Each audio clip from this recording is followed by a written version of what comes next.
This is Boxing Talk 8576. I want to talk about Devon Alexander. I know he had a fight against Aaron Martinez. I kind of glanced through it and looked through some of the fight.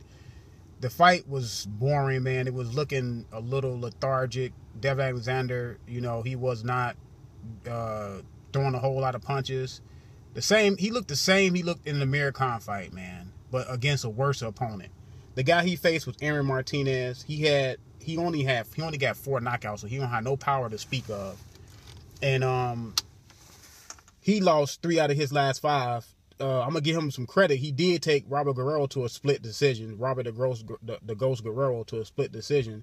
But in my opinion, I think Guerrero's done too. But nevertheless, Aaron Martinez was supposed to be, Devon Alexander's, one of his opponents on his road to comeback. So it's supposed to have been a showcase fight to get Devon Alexander back on track.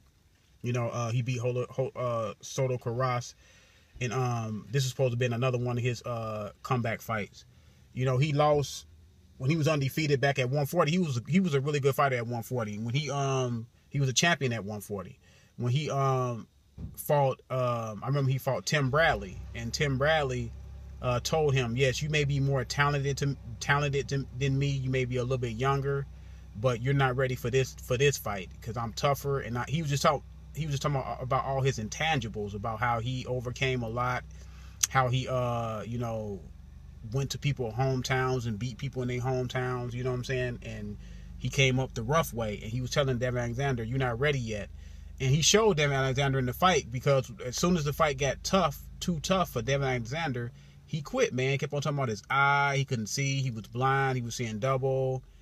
And he quit in the fight, man. And he ended up losing the fight. I think that they thought that the fight was going to be a no contest or something like that, but he lost the fight. And in this fight, he was talking about his eye again. It seemed like he wanted to quit again. And his trainer, man, and I forget his name, but his trainer, man, he don't take no shit. He be telling Devon Alexander the truth. Like, man, what are you doing out there? You know what I'm saying? And then he asked him at one point, do you want me to stop the fight? And all this stuff. And Devon Alexander just wasn't responding, man. And he said the same thing in his post-fight interview that he said in the Amir Khan fight. Because I didn't see the post-fight, but I'm looking at some of these other YouTube channels, and he said that he couldn't get his punches off. So if you can't get your punches off when the fighter keep on saying they can't get their punches off, man, either you're almost done as a fighter, or something went wrong in training, or something like that. But he just said he couldn't get his punches off. Now Devon Alexander has said that a couple times about he couldn't get his punches off. I believe he said that against Sean Porter. If I'm not mistaken, he said that same thing against Sean Porter. He couldn't get off. So maybe that's just his excuse when he loses, man. He can't get off. But anyway, I said this a couple months ago that Devon Alexander is going to be the gatekeeper at 147. And a lot of people, Devon, no.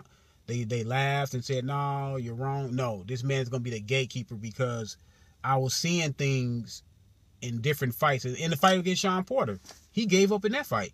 The fight got too rough, too tumble, too physical for him, and he gave up. He gave up in that fight. He just stopped really trying to compete. And I'm hearing that he gave up the right. He passed up the fight with Diego Chavez, and that was a title eliminator. Now, why would a fighter give up the right to fight someone for a title eliminator fight, to fight a guy that's not going to do anything for your career? Like, Aaron Martinez was not going to do anything for Devon Alexander's career. Nothing. If he knocked him out in the first round, that wasn't going to do nothing. Nothing. So that tells me his mentality. Seems like me that he done trying to win. As awful as it sounds, he's done trying to win. But y'all let me know what y'all think about Devon Alexander, man. Leave your comments below. This is Boxing Talk 8576. I'm out.